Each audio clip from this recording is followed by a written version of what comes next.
할렐루야, 반갑습니다. 오늘 말씀 제목은 아침 식사인데요. 제가 이제 수요일 아침이니까 이 제목을 이렇게 생각하고 얼마나 기다렸는지 모릅니다. 이걸 딱 얘기할 때 재밌겠다 싶었는데 별로 안 재밌어 하시니까 그냥 강조하지 않겠습니다. 오늘 반갑습니다. 오늘 아침 드시고 나오셨나요? 이제 아침을 드셔야 건강하게 하루를 시작하고 또 하루를 넉넉히 이기면서 살아갈 수 있습니다. 근데 오늘 읽을 말씀에는 아주 특별한 아침 식사 나오는데 우리 한번 같이 본문 말씀 함께 읽으시고 또 말씀 나누도록 하겠습니다. 요한복음 21장 1절부터 17절 말씀입니다.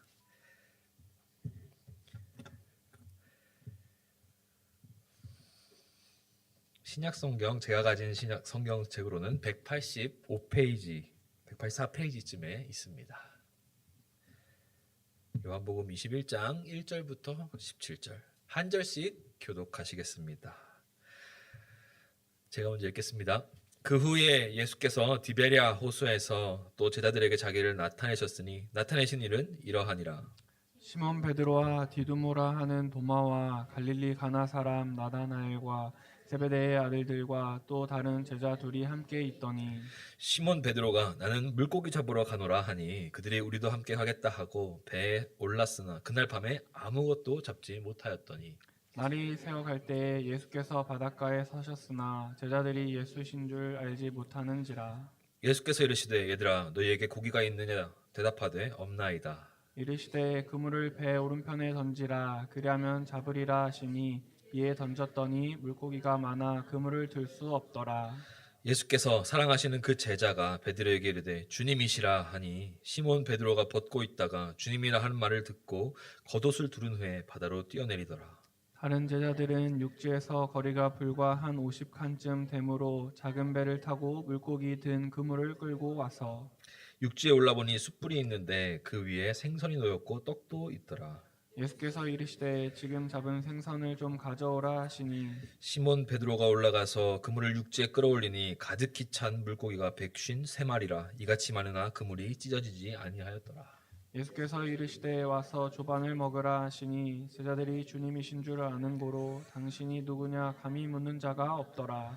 예수께서 떡을 가져다가 그들에게 주시고 생선도 그와 같이 하시니라. 이것은 예수께서 죽은 자 가운데서 살아나신 후에 세 번째로 제자들에게 나타나신 것이라. 그들이 조반 먹은 후에 예수께서 시몬 베드로에게 이르시되 요한의 아들 시몬아 네가 이 사람들보다 나를 더 사랑하느냐 하시니 이르되 주님 그러하나이다. 내가 주님을 사랑하는 줄 주님께서 아시나이다. 이르시되 내 어린 양을 먹이라 하시고 또 두 번째 이르시되 요한의 아들 시몬아 내가 나를 사랑하느냐 하시니 이르되 주님 그러하니이다. 내가 주님을 사랑하는 줄 주님께서 아시나이다. 이르시되 내 양을 치라 하시고 다 같이 읽겠습니다. 세 번째 이르시되 요한의 아들 시몬아 네가 나를 사랑하느냐 하시니 주께서 세 번째 네가 나를 사랑하느냐 하심으로 베드로가 근심하여 이르되 주님 모든 것을 아시오매 내가 주님을 사랑하는 줄을 주님께서 아시나이다. 예수께서 이르시되 내 양을 먹이라. 아멘. 할렐루야 반갑습니다. 아침 식사 장면이 나오지요. 아침을 제자들과 예수님이 함께 이제 먹는데 도대체 이 타이밍에 이때 예수님께서 해주시는 아침 식사가 어떤 영적인 의미를 가지고 있는지 우리에게 요한복음 이 마지막 부분의 이 장면은 도대체 어떤 의미를 가지고 있는지 왜 사명을 주시는 그 장면에서 아침을 든든히 먹이시는지 한번 우리 잘 묵상하고 말씀을 잘 나눴으면 좋겠습니다. 오늘 본문에는 이 처음에 있었던 베드로나 제자들에게 일어난 그 일과 그 지금 있었던 일이 약간 비슷한 듯한데 작은 변화들이 몇 개 있습니다. 그러면서 이 제자들에게 엄청난 영적인 변화가 있다는 것을 의미심장하게 암시해요. 그게 어떤 차이인지 먼저 보고 그리고 이 일이 일어나는 모든 이 공간적인 배경이 어떤 곳인지 우리가 한번 같이 그 공간에서 서서 제자들하고 식사를 한 후에 얘기를 좀 더 진행하면 예수님께서 왜 하필 이 타이밍에 다시 나오셨는지 우리가 더 알 수 있습니다. 그리고 우리가 인생에 어떤 순간에 예수님의 그 아침 식사를 기대해야 되는지도 알 수 있게 됩니다. 오늘 이 본문의 상황이 여기까지 설명은 굳이 제가 상세하게 하지 않더라도 이미 많은 분들이 아실 겁니다. 뭐 어땠죠? 제자들이 다 예수님 잡혀가고 이제 하실 때 어떻게 됐죠? 도망가고 베드로는 부인하고 막 그렇게 일이 다 그렇게 진행되고 예수님께서 뭐 살아나셨는지 어떻게 하냐 그 제자들은 잘 모르겠다. 나는 뭐 하겠다? 고기 잡으러 가겠다. 이까지의 상황입니다. 제가 되게 약술했습니다. 근데 베드로가 고기 잡는데 특별히 오늘 사람들이 굉장히 많이 소개돼요. 한두 명이 아니고 몇 명이죠? 2절에서 한번 세어보면 됩니다. 2절에 있습니다. 가장 먼저 세어보시는 분에게 아무것도 없습니다. 언제나 그렇듯이 자, 몇 명이냐면 맞아요. 최소 7명이고 저 아들들이 몇 명이냐에 따라서 뭐 10명이 될 수도 있고 이렇게 되는 겁니다. 사람들이 지금 많아요. 당시에 이 어부들이 10명 정도가 동시에 움직이는 거 굉장히 작은 일입니까? 큰 일? 지금도 배 그렇게 띄우는 거 쉽지 않은데 배를 여러 척 띄워요. 혹시 보면은. 근데 이렇게 꽤나 되는 인원들이 같이 다시 뭘 하려고 하는 거예요? 저 정도 되면 사실 중소기업쯤 됩니다. 다시 한번 스타트업 시작한 거예요. 이제 막 다시 시작한 거예요. 그래서 그 회사를 자 다시 운영해 봅시다 하고 10명 정도 되는 장정한 그 전문가들이 모여서 이제 그 일을 시작하려고 하는 타이밍이에요. 뭐 어떻겠어요? 잘 하겠죠. 경력직 사람들이 이전에 하다가 고작 경력 단절 몇 년? 그렇죠. 3년이었는데 다시 들어오면 얼마든지 그 일에 다시 그 감이 다 있지 않겠습니까? 그래서 이 돈이나 벌 거다. 다시 나는 옛날에 하던 내 전문가였던 이미 말씀의 전문가로 예수님이 키워주셨다는 사실을 그들은 알지 못하고 복음의 전문가로 키워내셨다는 사실을 알지 못하고 다른 자기들이 세상에서 붙잡았던 돈을 벌 수단이었던 목숨을 연명할 수단이었던 거길로 돌아간 겁니다. 이제 갈릴리는 물이 너무 맑아서 아침에는 낚시를 못하는 대표적인 호수입니다. 물이 너무 맑아서 밤에 이제 몰래 잡아야 됩니다.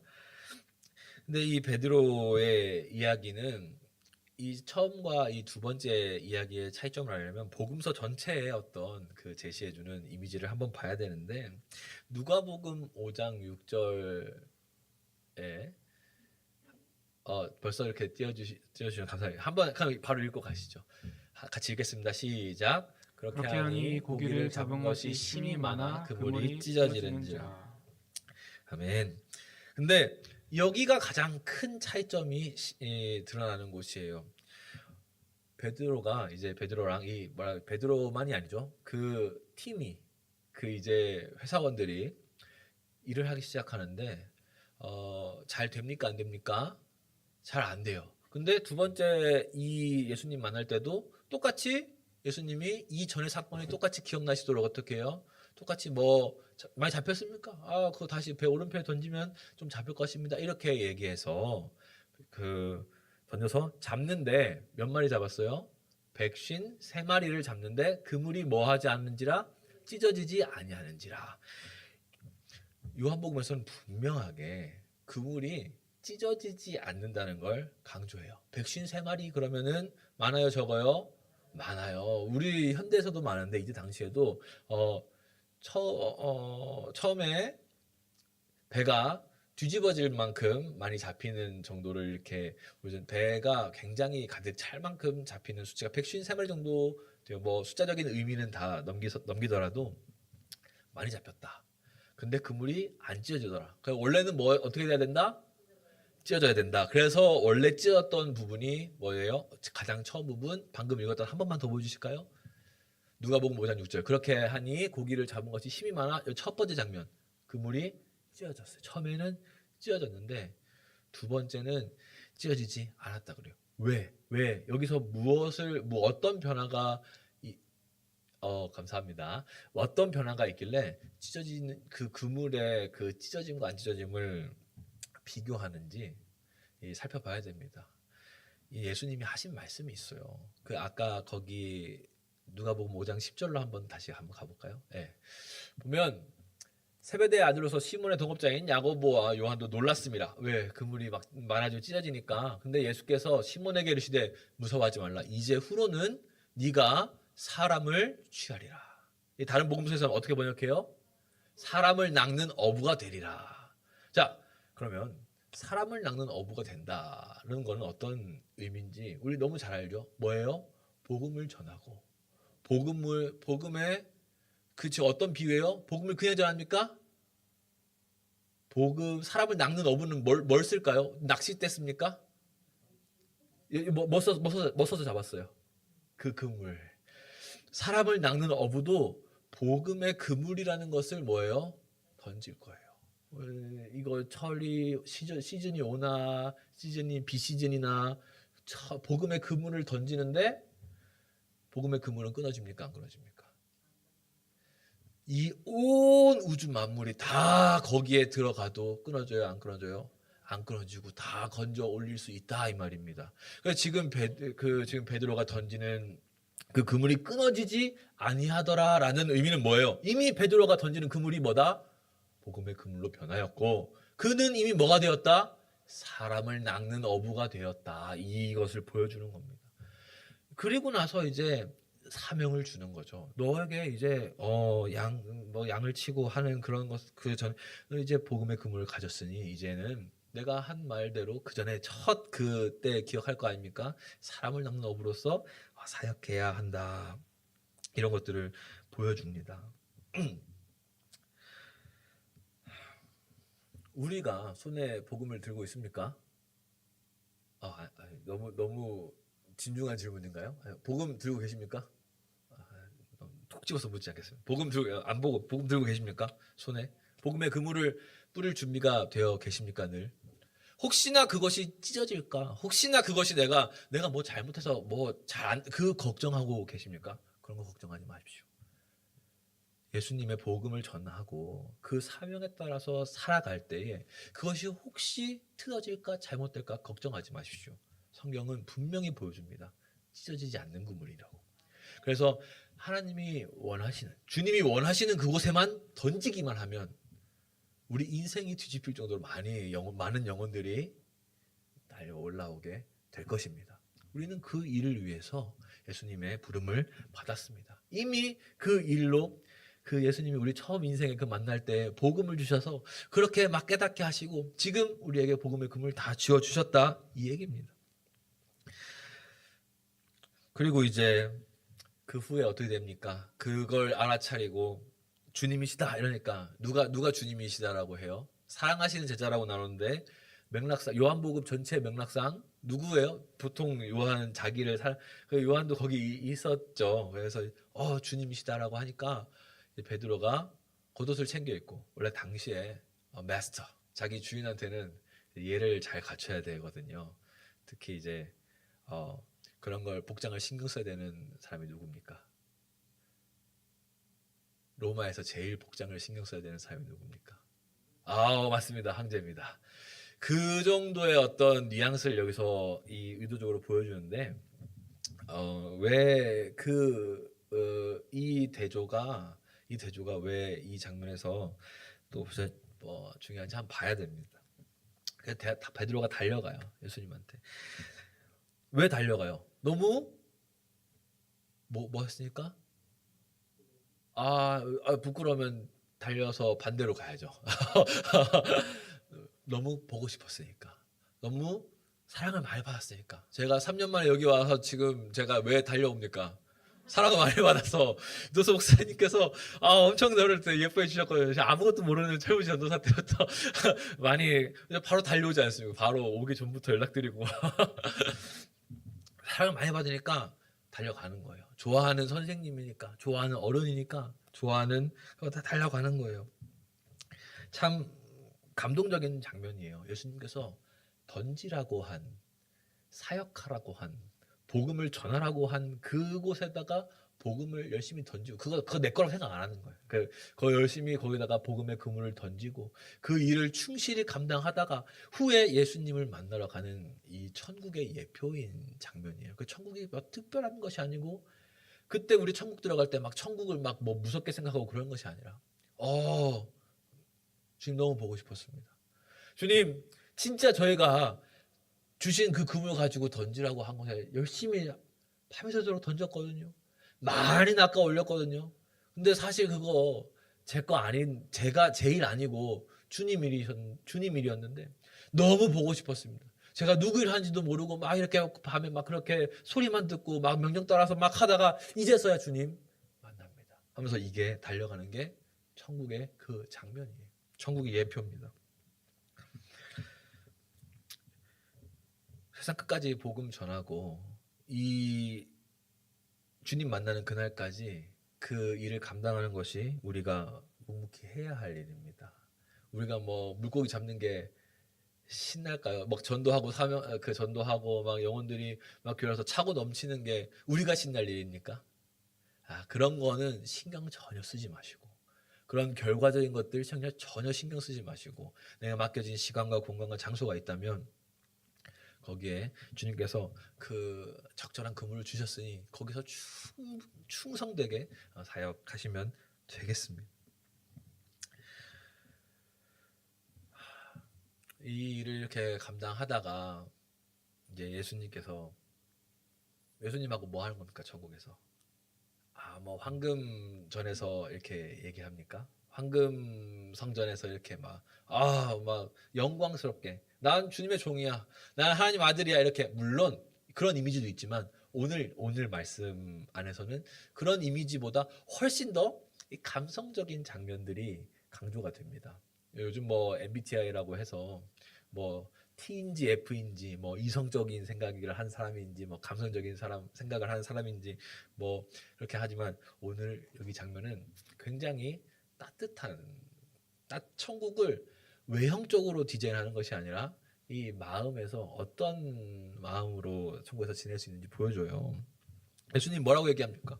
와서 조반 먹어라. 이게 조반이 그냥 조반이 아니라 잘 차려진 식탁의 표현이에요. 너무 고생하고 내가 하라는 대로 내가 준 그 복음의 금을 가지고 그거 잘 던지고 많이 낚아 올리느라 힘들었지. 너무 고생했다. 너무 고생했으니까, 그 몸이 다하도록 고생했으니까 잘 먹어라. 내가 좀 차렸다. 이거 먹고 나랑 같이 좀 그동안 어떻게 일했는지 같이 얘기하자. 화려해야지만 천국이 아니에요. 내가 누구 위해서 일합니까? 우리가 누구 위해서 살아갑니까? 그리스도 예수 이름, 그 이름 위해서 살아가잖아요. 그 이름에서 살아가다가 그거 가지고 어떻게 살았는지 천국 가서 그냥 영원히 얘기하는 거, 예수님하고 그냥 단칸방에서 둘이 앉아서 같이 얘기하는 거, 그것 자체로도 뭐다? 천국이다. 이걸 지금 보여주는 거예요. 물고기 몇 마리, 떡 몇 개 이렇게 구우면서 같이 얘기해도 거기서 뭐 이 처지에 뭐 힘든 이런 얘기는 하는 게 아니라 무슨 얘기예요? 거기서 나누는 대화의 컨텐츠가 뭡니까? 나 사랑하냐? 사랑합니다. 사랑하냐? 사랑합니다. 이게 천국이에요. 사랑하냐? 사랑합니다. 그냥 뭐 엄청난 예배, 뭐 엄청난 경배, 엄청난 영광, 이런 거가 천국에 준비되어 있는 게 아니라, 진짜 성도가 천국에 들어가면 그저 진짜 예수님하고 서로 사랑합니다. 진짜 사랑합니다. 너무 행복하잖아요.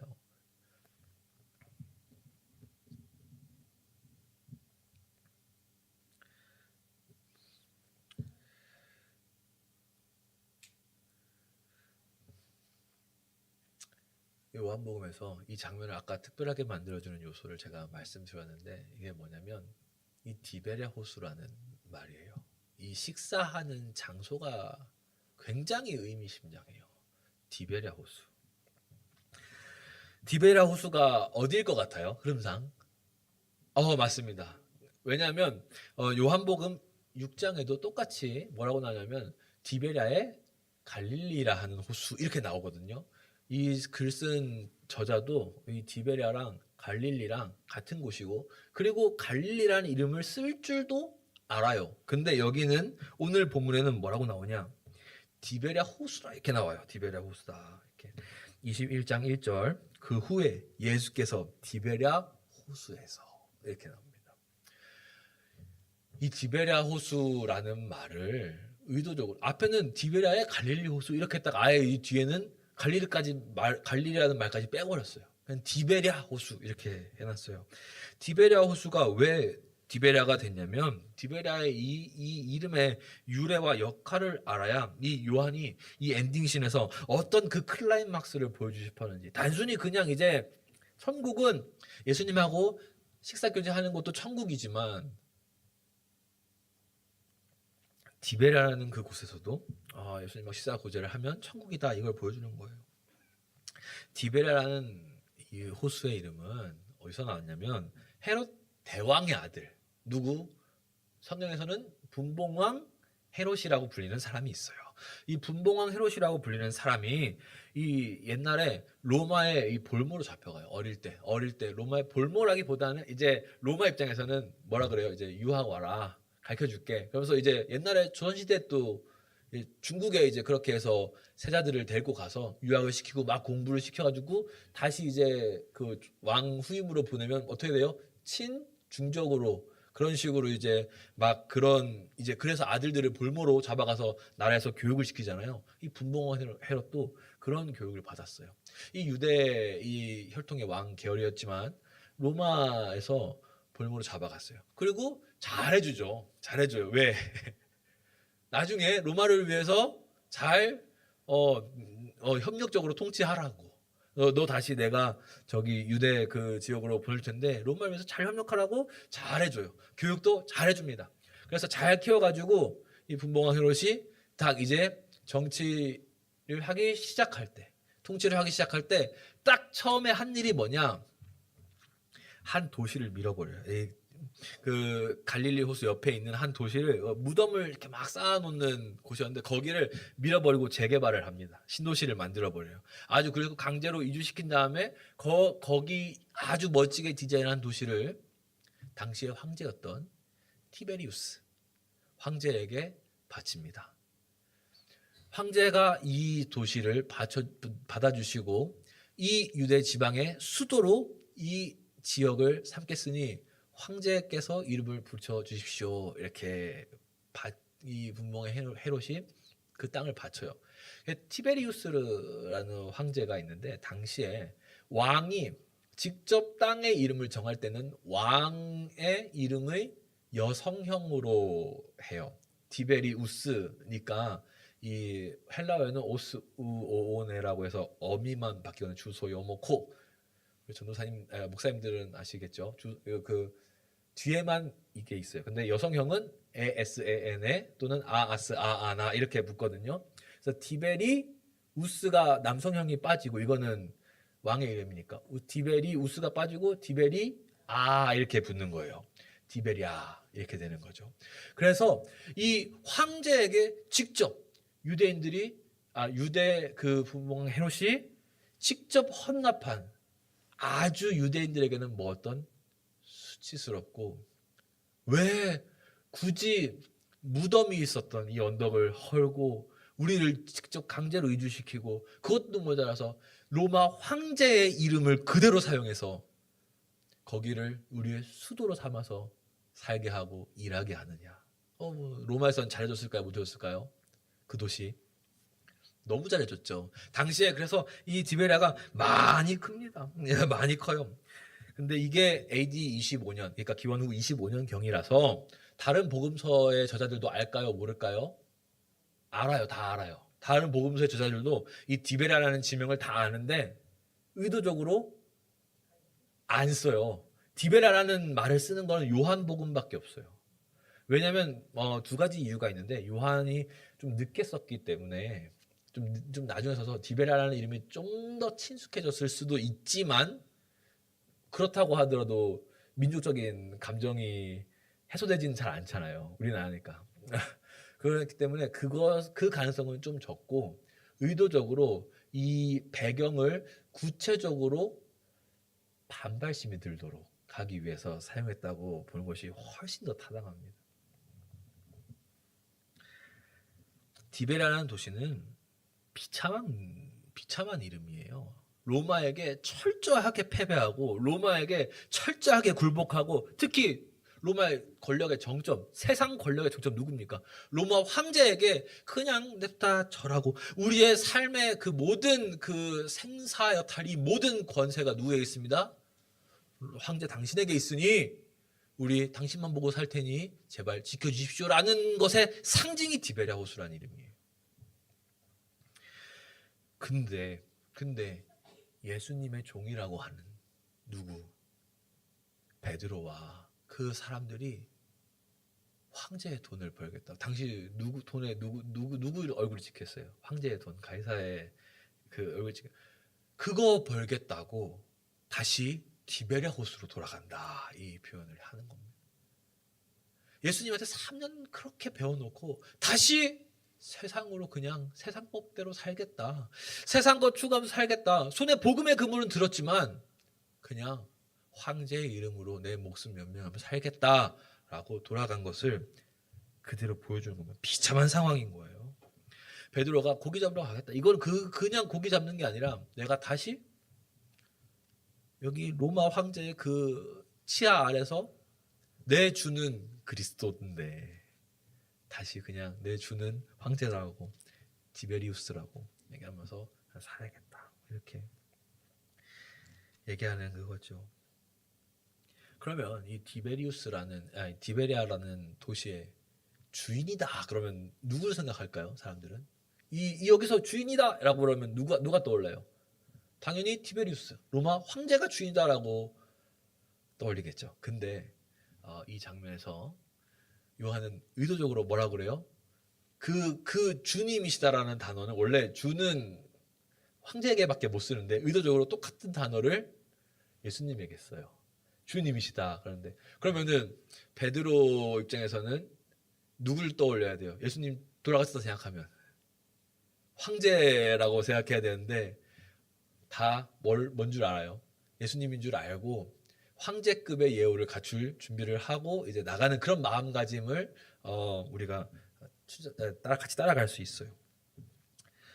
의도적으로 이 디베라라는 이름 여기서도 주님이라고 불릴 수 있는 분은 예수 그리스도 한 분밖에 없다는 걸 강조하는 거예요. 의도적으로.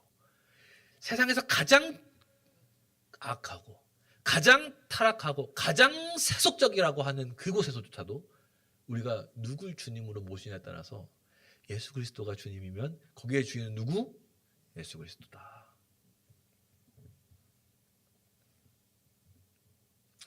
그래서 이 부끄러운 도시에, 이 치욕스러운 도시에 가장 타락하고 권력에 아첨하고 있는 그 도시에서 예수님 뭐 하십니까? 하시는 사역이 아침 식사 차려주시는 거예요.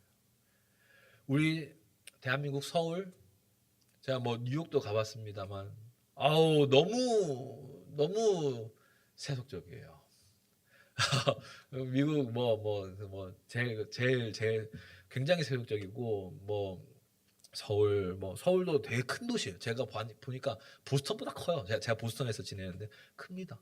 근데 그런 도시에서 우리는 여기서 뭐가 주인이라고 생각하면서 살아갈지 모르겠지만 우리가 생각하는 이 타락한 세상의 주인들이 여럿 있잖아요. 그 중에 대표적인 게 돈이겠지만 그런데 예수님께서는 이 도시에서 이 땅에서도 예수님을 주님으로 고백하시면서 달려오는 사람들을 위해서 지금 이 순간도 아침을 준비하고 계셔요. 근데 이 아침이 어떤 의미냐? 이 아침이 어떤 의미냐? 갑자기 예수님께서 아침 사역을 이제 배고프니까 아침 나눠주는 사역을 해야겠다 이렇게 해서 예수님이 갑자기 사역하시는 게 아니에요. 시편 23편 5절로 한번 가봅시다. 이게 23편 되게 유명하지만 이 장면을 예수님께서 그대로 자기가 사역을 이 모습 그대로 사역하고 계셔요. 같이 읽겠습니다. 시작. 주께서 내 원수의 목전에서 내게 상을 차려주시고 기름을 내 머리에 부으셨으니 내 잔이 넘치나이다. 아멘. 누가? 주께서.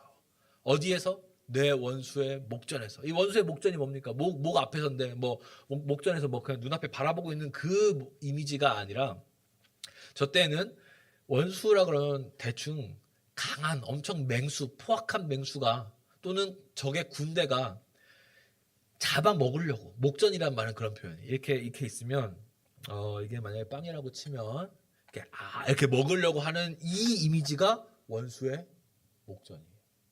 근데 원수의 목전에서 뭘 차려주십니까? 상을 차려주셔요. 근데 여기서 상은 그냥 영광스러운 이제 그냥 상장 이런 상이 아니라 그냥 잠깐 밥상 뭐 이런 게 아니라 7첩반상, 9첩반상, 12 완전하게 갖춰진 정말 풍성한 상을 차려주시는 것을 의미하거든요. 물론 다윗도 이 상을 받았습니다만 이 이미지를 예수님께서 그대로 쓰고 계시는 거죠. 원수의 목전. 근데 사실 이 세상은 원수의 목전도 아니에요. 이미 우리는 잡아먹힐 만큼 잡아먹혔어요. 다 먹혔어요. 다 원수의 뭐예요? 뱃속과도 같아요. 이미 복마전의 한 복판에서 그 사탄 마귀의 한 뱃속의 그 한 가운데서 우리는 살아가고 있어요. 디베라 호수가 그런 걸 의미해요. 이미 잡아먹혔어요. 이미 쟤들도 거기 안에서 내가 살려면 다시 거기로 돌아가서 그 돈 벌고 그렇게 그 시스템에 맞춰서 거기에 숭배하고 거기에 그냥 맞춰서 살아가는 수밖에 없어. 이렇게 하나님이 내게 주신 복음의 그물이 아니라 세상에서 여전히 통용되는 내 기술, 내 능력, 내 어떤 그 도구 가지고 이미 그걸 예수님께서 다 변화시키셨음에도 불구하고 그거 가지고 내가 이 세상에서 살아갈 수밖에 없어. 그렇게 생각하도록 만드는 것이 원수의 뱃속입니다. 우리는 목전이었으면 좀 그래도 뭐 희망이 있다. 제가 뭐 이렇게 얘기할 거예요. 그런데 우리는 이미 한 복판에 들어와 있어요. 사탄이 가득하게 이 모든 권세를 다 휘어잡은 이 세상의 한 가운데에 살고 있어요. 이때 우리가 이 세상을 넉넉히 이길 수 있는 방법이 뭡니까? 단 하나의 방법. 세상을 보는 것이 아니라 우리 앞에 예수님께서 차려주신 밥상만 보고 있는 겁니다. 그거 열심히 먹고 있으면 어떻게 돼요? 거기조차도 천국이 됩니다. 이 비유는 굉장히 감동적인 거예요. 우리가 원수의 뱃속에 있다 할지라도, 원수의 목전도 아니에요. 뱃속에 있다 할지라도 예수님과 그 자리에서 둘이 같이 밥 먹으면서 사랑합니다. 사랑합니다. 이 얘기하고 있으면 뭐가 되느냐? 거기가 천국이 된다. 우리가 이 세상에서 아무리 타락한 이 세상에서 한복판에서 그냥 살아간다 할지라도 그냥 소망 없이 희망 없이 살아가는 것이 아니라 예수 그리스도와 같이 식사하면서 살아간다면 거기가 다 천국이다. 예수님께서 주시는 게 뭐예요? 말씀. 그리고 우리가 예수님하고 사랑 고백하면서 할 수 있는 수단이 뭐예요? 기도. 말 부지런히 그냥 다른 오늘 제가 하고 싶은 얘기가 이겁니다. 이 세상을 넉넉히 이기면서 살아갈 수 있는 단 하나의 방법은 말씀과 기도밖에 없어요. 예수님께서 우리에게 차려주신 그 5첩 반상, 그 7첩 반상, 12첩 반상 이거 먹고 가라 하고 하는 그 반상이 뭐냐면 말씀과 기도. 그거 먹고 이거 먹고 너도 먹었으면 또 먹이라고. 그렇게 되면 그 디베랴 호수에 이제 어떤 이미지가 나옵니까? 4절 한번 보여주시겠어요? 그 오늘 본문 4절, 21장 4절. 제가 읽겠습니다. 날이 새어갈 때 예수께서 바닷가에 서셨으나 제자들이 예수인 줄 알지 못하는지라. 자, 아멘. 예수님께서 바닷가에 다 서셨는데 언제입니까? 날이 새어갈 때. 이거 제가 금요일에도 이제 다른 번역으로 이렇게 어떤 번역으로 동일하게 할 수 있다고요? 해가 뜰 때. 타락한 곳. 어둠이 휘어잡고 있는. 그래서 악한 권세가 그렇게 막 우리의 목줄을 휘어잡고 그렇게 쥐어 비틀고 있는 그 처참하고 부끄러운 곳에도 예수 그리스도가 서 계시면 뭐예요? 거기에 해가 떠올라요. 그 해가 떠오르는 곳을 보면서 주님이시다 이렇게 얘기해요. 우리가 예수님하고 이 땅에서 깜깜할 수 있어요. 아직 아직 뭐 완전히 아침이 아니다 이렇게 생각할 수 있습니다. 완전히 뭐 좀 암흑적인 상황이다. 너무 비통한 상황이다. 내가 너무 주저앉아 있고 너무 내가 이 세상 권세에 억눌려 있는 상황이다라고 생각할 수 있어요. 그러나 그 자리에서 주님 주시는 밥상에 집중하면서 같이 밥 먹고 사랑한다 고백하고 그 고백하려면 성령의 인도를 받아야겠죠. 당연히. 그 고백하는 그 상황에서 그렇게 묵묵히 주님 주시는 명령과 주님과 함께 식탁 교제하며 살아가다 보면 뭐가 뜬다? 해가 뜬다.